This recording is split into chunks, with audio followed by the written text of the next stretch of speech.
Hello everyone and welcome to my channel. My name is Katie and I am a 5th year teacher currently teaching 3rd grade in the state of Florida, and I'm so glad you're here for today's video.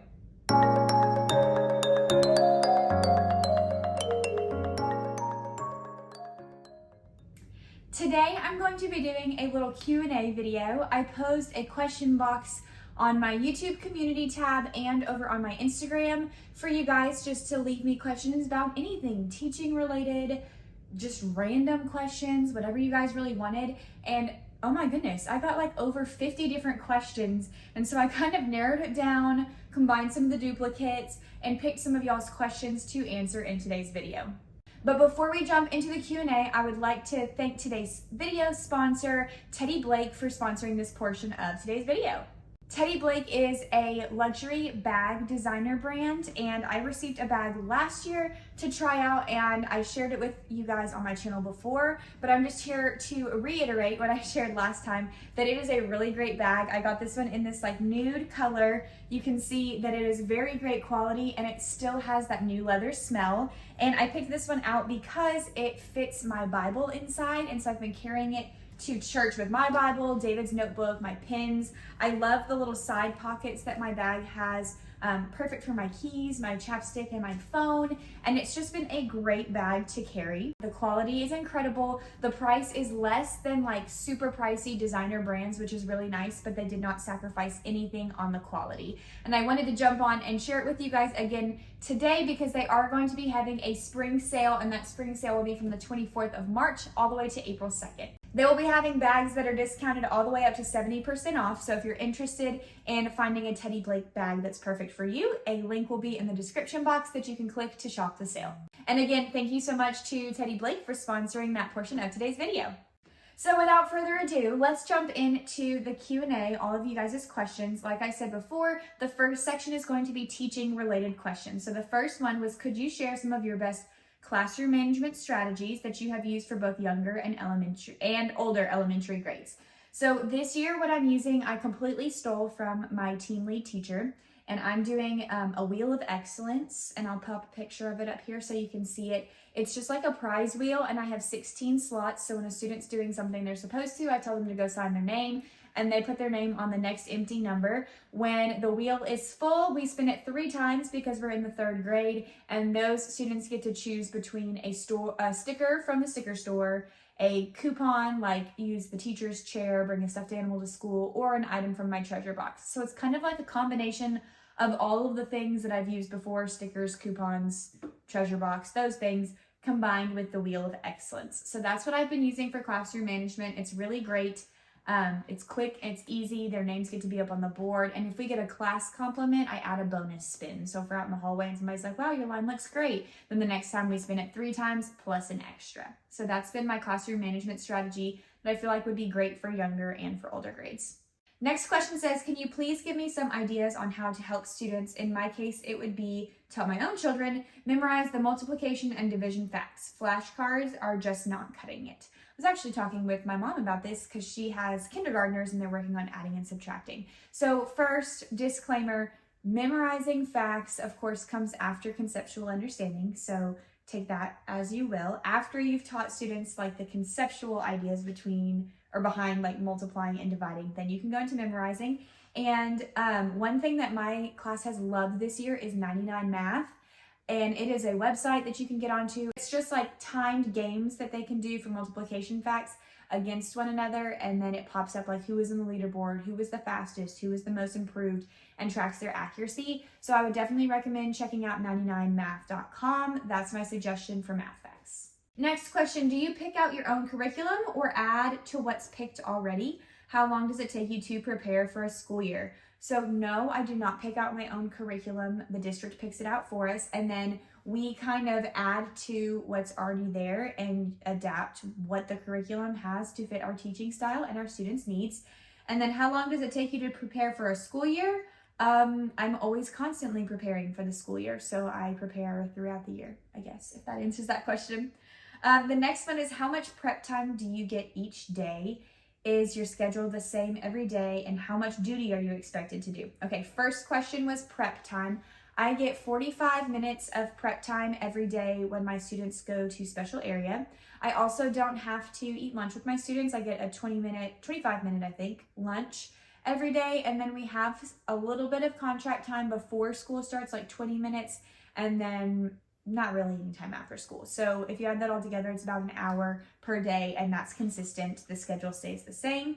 And then how much duty am I expected to do every week? Well, in the mornings, I have morning duty 1 day a week for 20 minutes out on the playground, and then we don't have afternoon duty at the school that I'm at right now. Instead, we use an app for dismissal, so all of the teachers stay in the room with their students, and I just pop up Wildcats, PBS, something on the board for them to watch because the school day is over. It's like the last 10, 15 minutes of the day. So they watch that, and then when their ride pops up on the screen, I tell them to go. But I am getting like things done during that time. So it's kind of duty, but it's also productive time for me. Next question is, how do you deal with / avoid teacher burnout? I shared a lot about teacher burnout and like all of that stuff in my end of the year recap video that I filmed after 2022. So I'll link that above in the cards because I go into way more detail in that video. But to sum it up, I have just learned that I just need to not think about school on the weekends, and I don't work on school on the weekends. And my first year teaching, that was really hard. Second and third, it was a little bit better because I kind of knew what I was doing. Beginning of this year was hard because I switched to a new grade level, but now that I've kind of got it down pat, I really don't bring things home to work on anymore. And I just spend my weekends and even my evenings doing things that I enjoy, like having Bible study, going to get dinner with friends. David and I will play games in the evening. So I just intentionally make sure that I'm doing things at night and on the weekends that are fun for me and like social. And that's helped me avoid teacher burnout for sure. Also, I love my coworkers. Bond with your coworkers because that will help you avoid teacher burnout also. The next question is, do you think you will keep teaching when you have kids? To be determined. So I don't know the answer to that question right now. It all depends. Stay tuned. Next question. Okay, and this was my most frequently asked question. Do you enjoy first or third grade more? And then a lot of people asked what I was going to teach next year. So there are pros and cons to both. Right now, I would say I think I enjoy first grade more. I think I just enjoy the first grade material, like teaching reading for the first time and developing number sense and math more than I do third grade. Do I still enjoy third grade? Yes. And my plan for next year, honestly, it depends on where my school needs me. So I cannot say anything for certain right now at all. But I did say that I would be open to staying in third grade. Just for the sake of having consistency and not having to switch grade levels again, that would be stellar. But again, stay tuned because we don't really know until our school lets us know what the numbers are, how many units we have in each grade level, etc. So that's the answer to that question. And I got that question like over 10 times. People were like, what are you teaching? What are you teaching? So there's the answer. What are some essentials you would recommend for a classroom? I filmed a video about this about 2.5 years ago. We'll link it above. So if you're interested in like my top 5 classroom items, go watch that video. And I also need to make another one, like an updated one, because it's been a while. So I'll make an updated one of those soon. But for now, go watch that.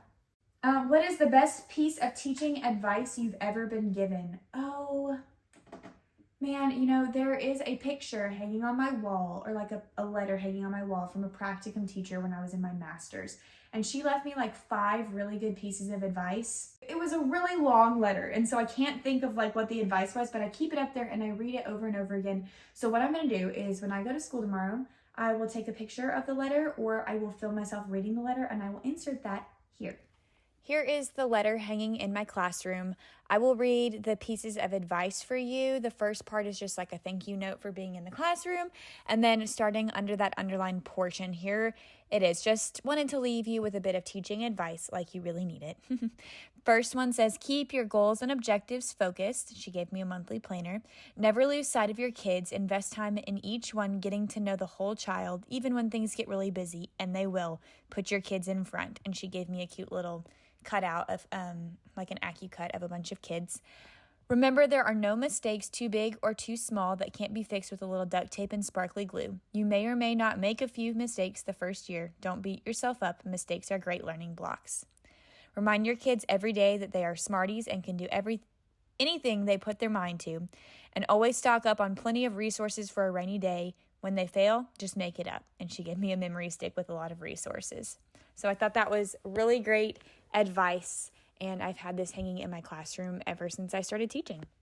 All right, so that is like the best advice I've been given. I still have that. I'm pretty sure I got that paper in 2017, and here we are in 2023, and it's still hanging in my classroom in a prominent spot. So, top things you do before leaving work to stay organized. I keep a running checklist every single day.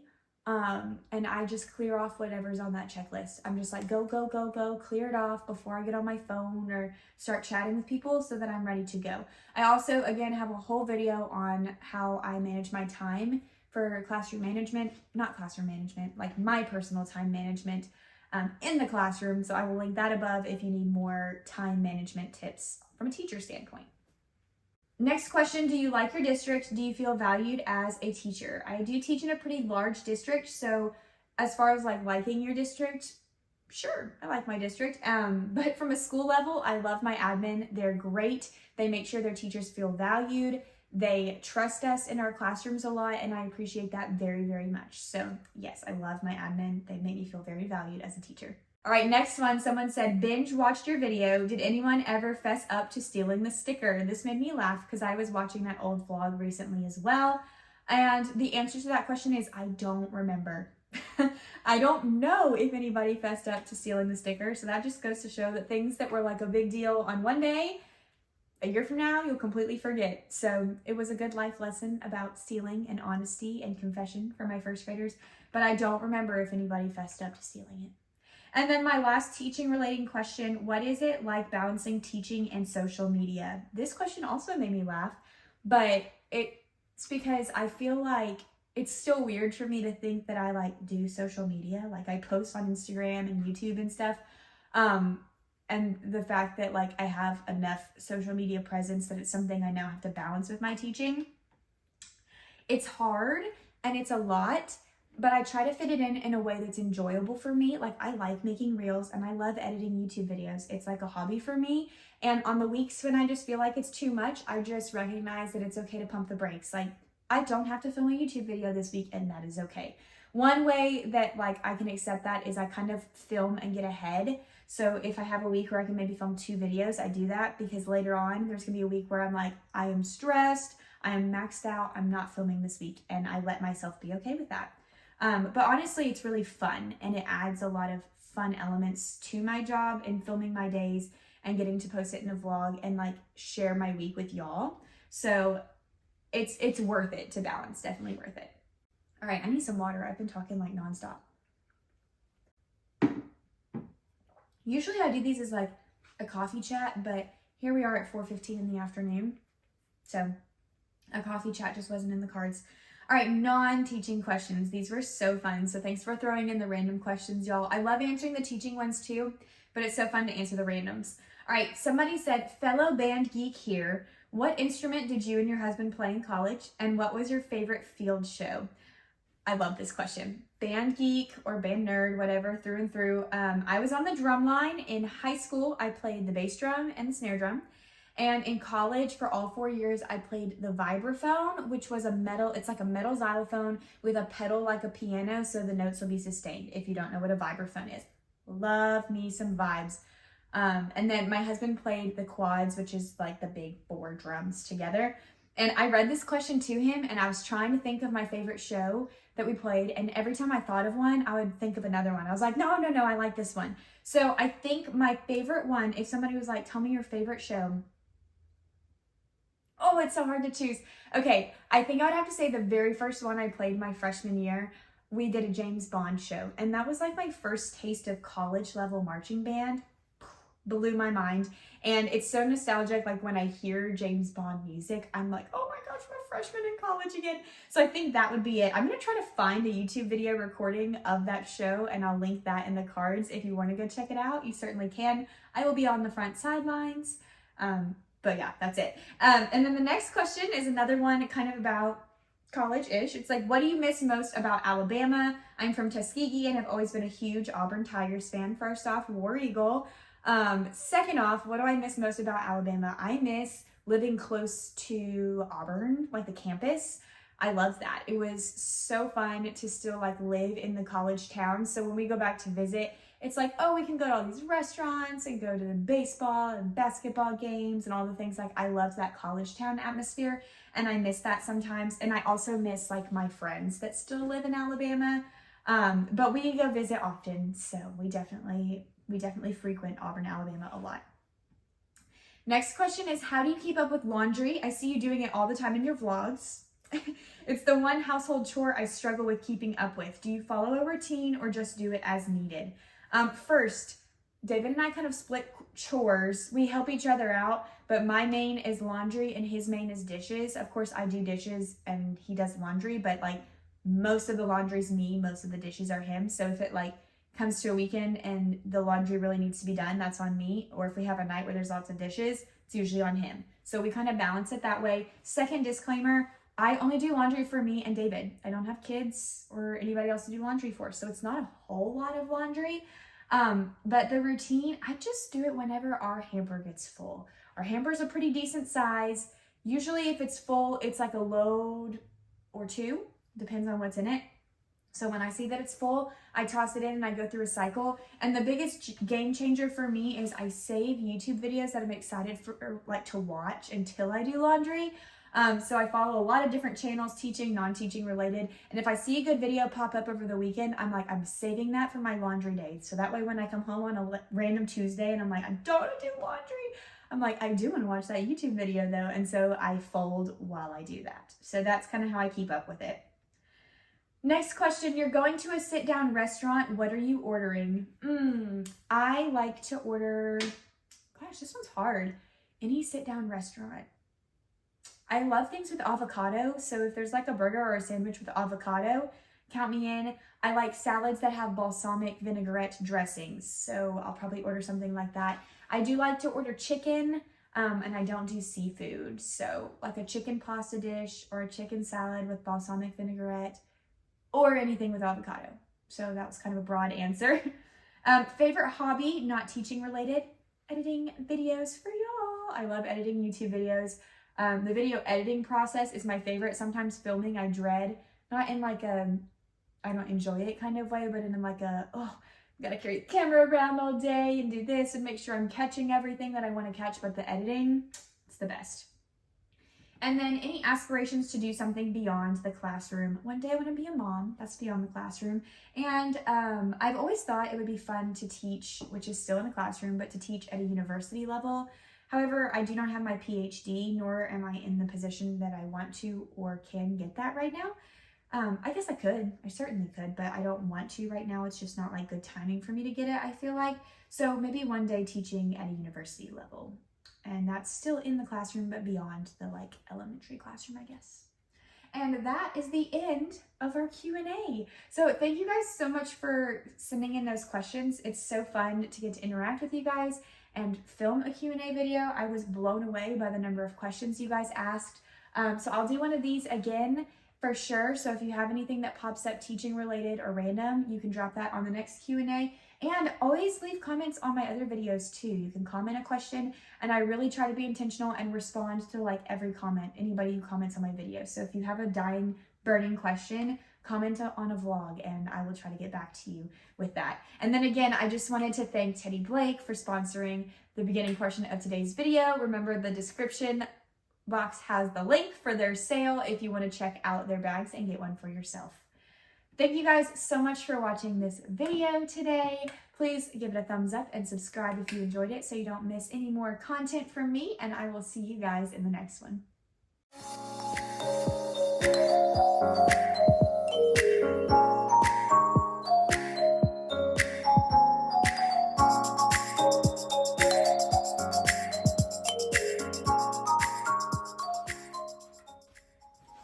All right, I'm not even gonna lie to you. I just got up because I had a moment like halfway through this video where I thought, did I even hit record? But it was too late. I already committed. Good news, I hit record. Phew, that was a close one.